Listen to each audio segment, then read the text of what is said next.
Hello दोस्तों, मैं लेकर आ गई हूँ सपनों की हकीकत कहानी का पार्ट 5। जैसा कि आपने पिछले पार्ट में देखा था कि कॉलेज के पास ही किसी का खून हो जाता है और वहीं नील शिवानी को धूल में सने हुए और हाथों में लगे खून की हालत में देखता है, तो नील पोस्टमार्टम रिपोर्ट का इंतज़ार करता है। अब आगे की कहानी, जिसने प्रीवियस पार्ट्स नहीं देखे, डिस्क्रिप्शन बॉक्स में लिंक दी गई है, आप पहले उसे देख लें। रात के 10 बज रहे थे।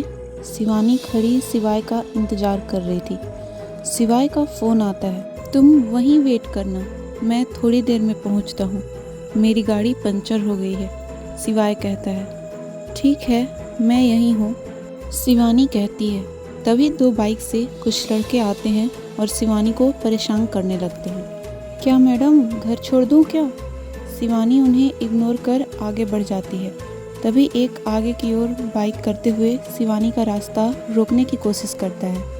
शिवानी हिम्मत से काम लेते हुए शिवाय को फ़ोन लगाती है और उसके गाड़ी का नंबर बताती हुई वहीं खड़ी हो जाती है। शिवानी के इस व्यवहार को देखते ही वो लड़के आगे बढ़ जाते हैं। शिवानी राहत की सांस लेती है। तभी उसे ज़ोर से चीखने की आवाज़ आती है और उसकी आंखें खुल जाती है। शिवानी अपने आप को बिस्तर पर पाती है। घड़ी देखने पर पता चलता है कि सुबह के 7 बज रहे हैं। शिवानी जल्दी से तैयार होती है और निकल जाती है। शिवानी की माँ उससे पूछती है, इतनी सुबह कहाँ जल्दी? अभी तो ऑफिस जाने में समय है ना? हाँ, मैं हॉस्पिटल जा रही हूँ शिवाय से मिलने, कुछ ज़रूरी काम है। इतना कहते हुए शिवानी निकल जाती है।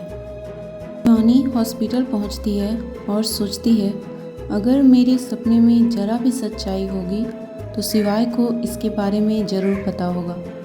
शिवानी शिवाय को मैसेज करती है और हॉल में इंतज़ार कर रही होती है।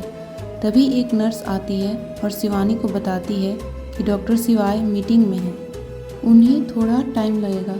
शिवानी बाहर कॉफ़ी पीने चली जाती है। तभी सामने से कोई बाइक रोकता है, काली जीन्स और काली शर्ट पहने हुए, सिर पर काला हेलमेट। शिवानी उसे देख ही रही होती है।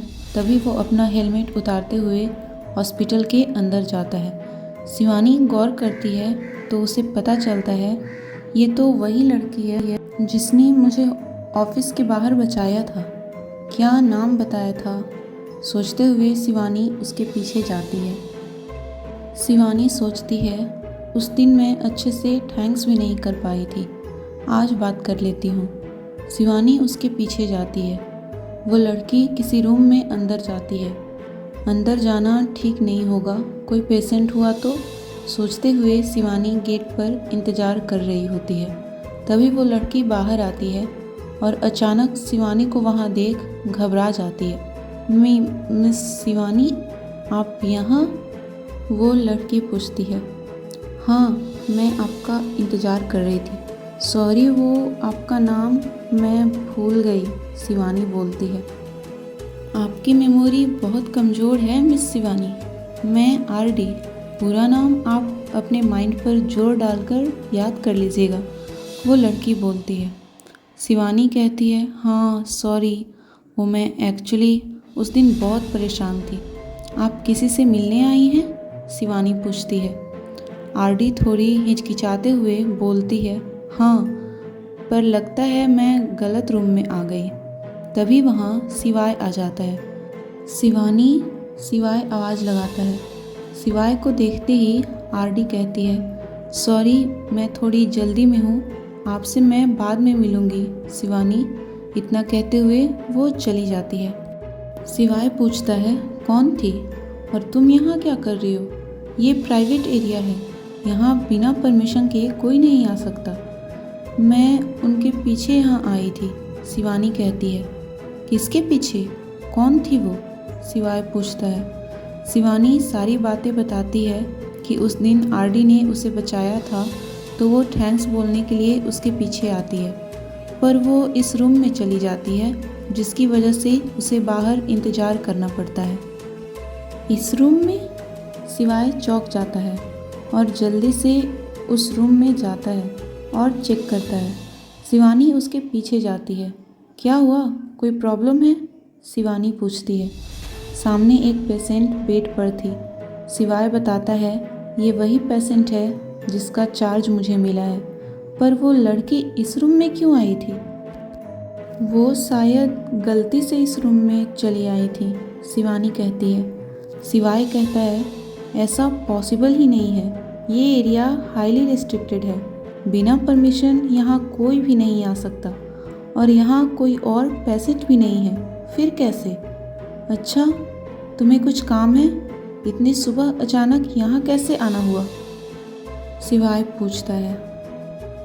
शिवानी उसे मोटर बाइक का नंबर दिखाते हुए कहती है, क्या तुम इस नंबर को पहचानते हो? शिवाय थोड़ा हिचकिचाते हुए कहता है, नहीं, पर तुम्हें ये नंबर कहाँ से मिला? कुछ नहीं, बाद में बताऊंगी, अभी मैं जा रही हूँ, कहते हुए शिवानी वहाँ से चली जाती है। इधर नील के पास फ़ोन आता है कि पोस्टमार्टम रिपोर्ट आ चुका है।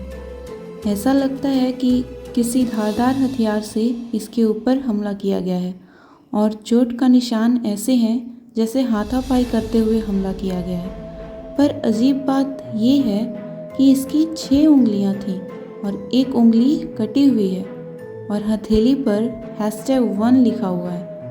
क्या 6 उंगलियां थीं? नील पूछता है। यस सर, उधर से जवाब आता है। स्पॉट से कुछ अजीब या कुछ स्पेशल मिला? नील पूछता है। नहीं सर, स्पॉट पर कुछ स्पेशल नहीं था। ठीक है, तुम उस बॉडी की पिक्चर मुझे भेजो राइट नाउ, नील कहता है। ओके सर, उधर से जवाब आता है और नील को एक मैसेज आता है। नील देखता है तो उस बॉडी की पिक्चर थी। नील किसी के पास फ़ोन लगाता है और कहता है, मुझे आपसे मिलना है अर्जेंटली, मैं कॉलेज के पास वाले कैफ़े में आपसे मिलूँगा।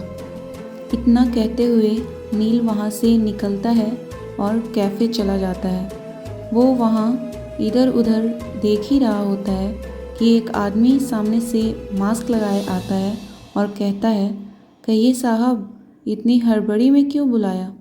नील कहता है, ये क्या हुलिया बना रखे हो, मास्क क्यों लगाया हुआ है? अपनी सुरक्षा के लिए साहब। आप ठहरे पुलिस वाले, कभी कोई खतरा आपका खबरी समझकर मेरे पीछे ना पड़ जाए, वो आदमी बोलता है। ये वही आदमी होता है जो नील से कॉलेज में मिला था। नील उसे फ़ोटो दिखाते हुए कहता है, क्या तुमने इस आदमी को देखा है? हाँ साहब, ये वही आदमी है जो उस दिन कॉलेज में किसी लड़की को ढूंढ रहा था, वो बोलता है। नील कहता है, ठीक है, तुम जाओ और ध्यान रखना, इस लड़के का खून हो चुका है। अगर इसके साथ का कोई भी कॉलेज में पूछने आता है तो मुझे खबर करते रहना।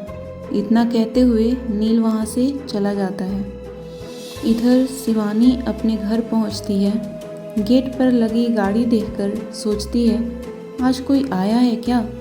शिवानी जैसे ही अंदर जाती है सन्न रह जाती है, उसे पसीने आने लगते हैं। सामने नील और मिस्टर अनिल त्रिवेदी बैठे बात कर रहे थे। शिवानी के पिता कहते हैं, कहाँ रह गई थी तुम? हम लोग तुम्हारा ही इंतज़ार कर रहे थे। शिवानी डरते हुए कहती है, क्यों पापा? तभी नील बोलता है, वो आज मैंने शिवानी, इससे पहले कि नील कुछ बोल पाता शिवानी चिल्ला उठती है, मैंने कुछ नहीं किया पापा, ये जो भी कह रहे हैं सब झूठ है। नील शिवानी को हैरानी से देख रहा होता है। वो ऐसी निगाहों से देखता है मानो कब से चाहता था कि ये कुछ बोले। तभी शिवानी के पिता बोलते हैं, तुम इतनी घबराई हुई क्यों हो? क्या हो, कुछ हुआ है क्या? शिवानी चुप होकर नील की ओर देखती है। वो मैं ये कह रहा था कि आज से तुम्हारी शादी होने तक नील इसी घर में रहेंगे।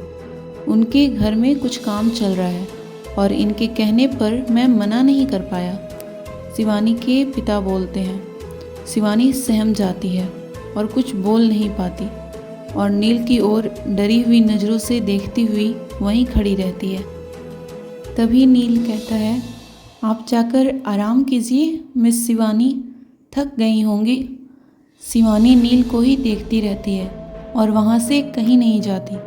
तभी नील खड़ा होता है और कहता है, मैं चलता हूँ मिस्टर त्रिवेदी, लगता है शिवानी की तबीयत ठीक नहीं है। इतना कहते हुए नील वहाँ से चला जाता है। इधर नील शिवानी के घर से बाहर आता है और अपनी गाड़ी स्टार्ट करते हुए सोचता है, इस खून का इस लड़की से कुछ न कुछ तो लेना देना ज़रूर है, नहीं तो मुझे देखकर यूं घबराती नहीं। मगर क्या? इतना सोचते हुए वो अपनी फ़ोन में आई पिक्चर को देखता है और जूम करता है और सोचता है, ये #1 का मतलब क्या है? कहीं कोई और तो निशाने पर नहीं। इस पार्ट में इतना ही। अगर आपको स्टोरी पसंद आ रही है तो प्लीज़ लाइक करना और चैनल को सब्सक्राइब करना ना भूलें। आपकी एक लाइक बहुत ही वैल्यूएबल है। Thanks for watching.